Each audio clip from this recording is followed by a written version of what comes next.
apewe sifa sana sana. Na sema ni asante Mungu kwa ajili ya muda ambao ametupa. Ni kwa fadhili zake, ni kwa nguvu zake, sio kwa akili zetu. Basi niseme tu asante kwa wote kwa muda huu. Omba tumuombe Mungu atutangulie katika kipindi chetu hiki tunapoanza hadi tutakapomaliza, akatushike kwa mkono wake. Basi tuombe. Asante Mungu kwa kuwa ni mwaminifu, Mungu unatupenda. Rika sakara mokoria manda. Reke sakara bokoria. Rimanda rabokoria. Ninasogea mbele zako kwa ajili ya huyu mwanao anayetamani kusikia ujumbe wa neno lako. Mungu uliye hai, naomba ukasimame kwa ajili yake.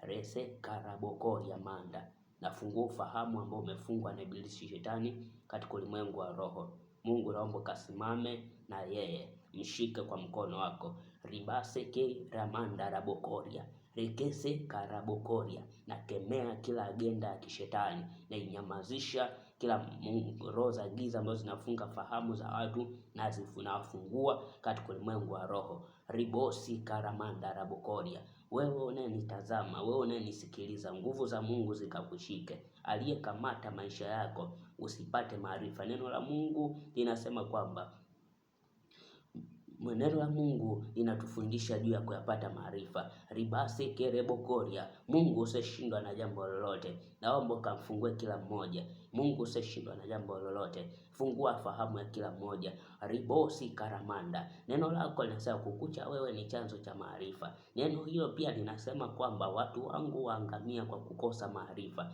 na adui amelitambua hilo, anawafunga wengi wasielewe. Rosa karamandi ribokoria.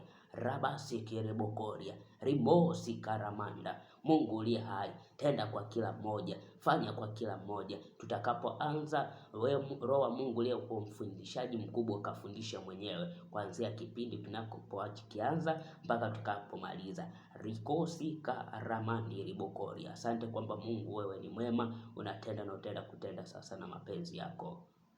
Amen. Bwana Yesu apewe sifa sana.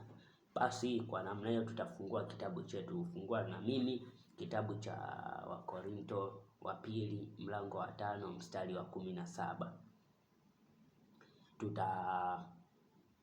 Tutaanza usika sana na kipindi chetu hiki. Tutaanza na somo linasema kwamba kazi za Roho Mtakatifu. Kazi za Roho Mtakatifu, au tunasema kwa namna nyingine ni umuhimu wa kuwa na Roho Mtakatifu. Umuhimu wa kuwa na Roho Mtakatifu uko wapi? Tukianza na kitabu cha Wakorinto wa pili, sasa tufungue Wakorinto wa pili, kitabu cha Wakorinto wa pili mlango wa 5:17. Wakorinto wa pili 5:17, tufungue wote.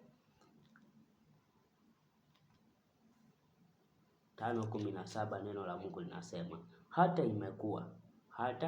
imekuwa mtu akiwa ndani ya Kristo amekuwa kiumbe kipya, ya kale yamepita, tazama yamekuwa mapya. Bwana Yesu atusaidie sana. Anasema ya kale yamepita, tazama yamekuwa ni mapya. Mtu anapokuwa mpya ni kuwa na kitu cha tofauti na vile vya mwanzo alivyokuwa navyo. Bwana Yesu atusaidie. Nasema kwamba mtu akiwa na kitu cha tofauti, ina maana kuna upya hapo, sio vile vitu vya kwanza alivyokuwa navyo.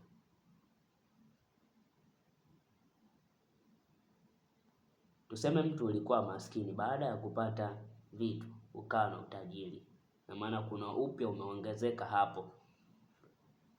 Pia nataka kusema pia ukiwa ndani ya Bwana Yesu kuna mabadiliko lazima uwe nayo.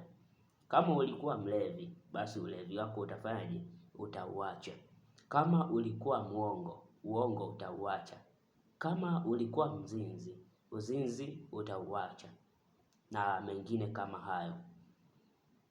Basi kwa namna nyingine watu wanasema wamempokea Mungu au wamempokea Kristo, lakini kumbe kiuhalisia hayupo ndani yao. Asa ili kuona haya, ili kujifunza haya, tutaona kwamba je, ni kitu gani kinatokea baada ya kuwa ndani ya Kristo.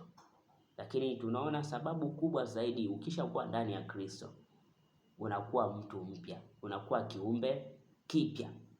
Yesu yuko tayari, yuko anafanya kazi vizuri sana, lakini kwetu hafanyi kazi kama anavyotaka yeye. Kwa hiyo lazima utake Roho wa Mungu afanye kazi ndani yako kwa wingi. Bwana Yesu atusaidie sana. Bwana Yesu apewe sifa. Sasa kwa namna hiyo nataka tuone kwamba je, unapokuwa ndani ya Kristo Yesu, unapokuwa mpya, kipi kinatokea? Lakini sababu moja, vipo vitu vingi vinatokea ukishaingia ndani ya Kristo Yesu. Lakini mimi nitaka kuona tu kwamba moja ya kitu ambacho nitakiangalia, tutakiangazia ni kuhusiana na Roho Mtakatifu ambaye ni mtendaji mkubwa katika Ukristo wetu. Alikuwa mtendaji tangu mwanzo. Ili ufahamu hilo, katika Mwanzo anaeleza watu kwamba wakati Mungu anaumba, anasema kwamba Roho wa Mungu akatua juu ya maji. Akitua juu ya maji, na maana kuna kitu anatenda pale, kuna jambo analitekeleza. Kwa hiyo kumbe Roho Mtakatifu alikuwepo tangu mwanzo, lakini baada ya Bwana Yesu kupaa ndio akapewa mamlaka ya kuwa msaidizi kwetu sisi. Bwana Yesu atusaidie sana. Bwana Yesu atusaidie. Kwa hiyo tutakuwa tunaangalia sasa upi umuhimu wa Roho Mtakatifu au kazi za Roho Mtakatifu. Tuone kwanza Roho Mtakatifu ni nani, umtambue kwamba huyo Roho ni nani. Ukisoma kitabu, ukisoma hapa, nina maana tofu kidogo hapa ya Roho Mtakatifu, kwamba Roho Mtakatifu yuko na kusudi lipi. Anasema kwamba Roho wa Mungu aliletwa kwetu kwa njia ya Kristo ili atusaidie kuishi na kuongozwa na Mungu.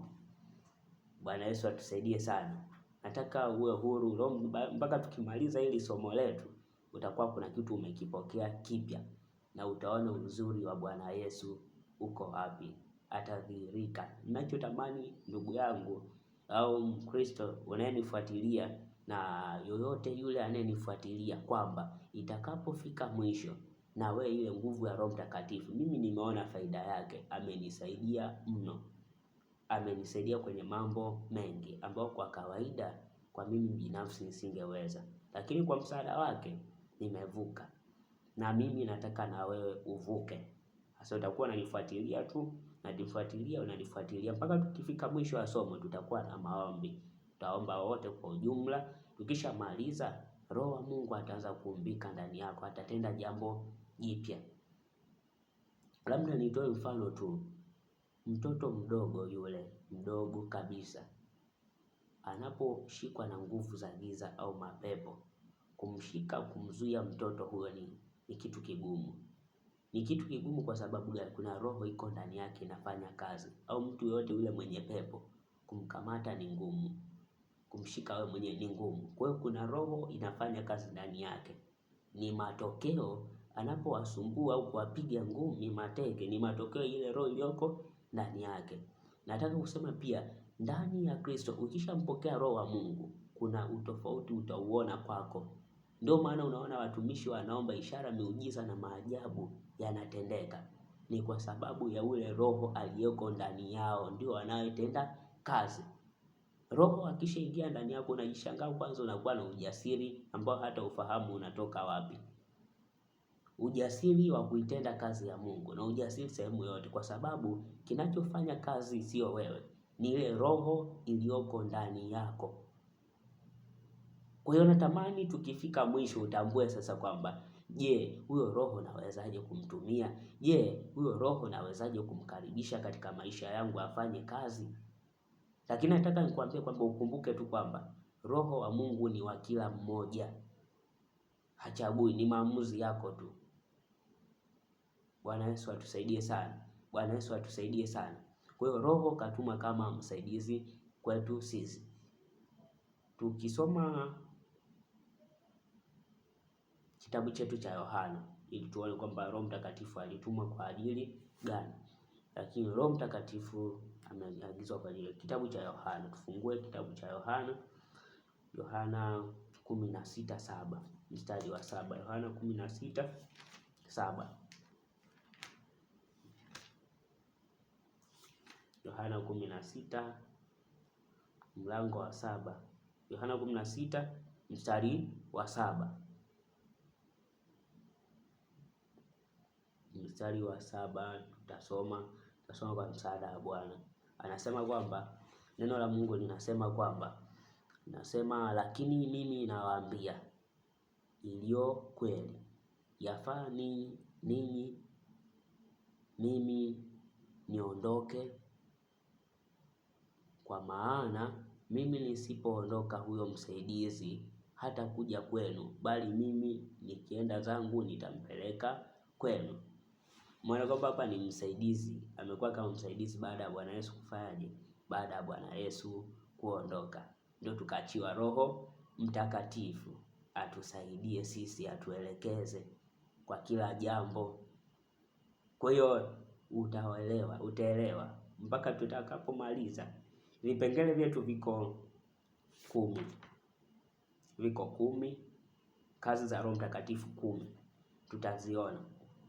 Endelea tu kunifuatilia, unayenifuatilia kwa njia ya mtandao, lakini leo imekuwa ni kama utangulizi tu, lakini tutaendelea. Mkumbushe mwenzako, alika wenzako. Hili ni somo zuri, maana Mkristo bila Roho wa Mungu hamna jambo lolote linafanyika. Nikueleze tu ukweli, utumishi wako bila Roho wa Mungu kufanya kazi ndani yako, ishara na miujiza na maajabu utaishia kushangaa kwa wenzako tu. Kufanikiwa utasikia kwa wenzako, kwa sababu Roho hajaingia ndani yako. Utaendelea kuteswa na nguvu za giza, nguvu za kichawi, kwa sababu Roho hajajaa ndani yako. Kwa hiyo unahitaji Mungu akusaidie wewe unayenisikiliza, Roho ijae ndani yako. Ikishajaa, mambo yako yote yataenda. Roho wa Mungu ni mkweli. Nisianze tu kukupa majibu, lakini nataka kusema tutaona umuhimu wa Roho Mtakatifu, au tutaona kazi 10 za Roho Mtakatifu katika maisha yetu. Amina. Basi tushukuru Mungu kwa ajili ya neno fupi hilo, tutaendelea Mungu akipenda. Asante kwa kuwa Mungu ni mwaminifu, Mungu anayetujali, Mungu anayetuwazia aliyo mema. Rikasa karamandi ribokoria. Resi karamandi ribokoria.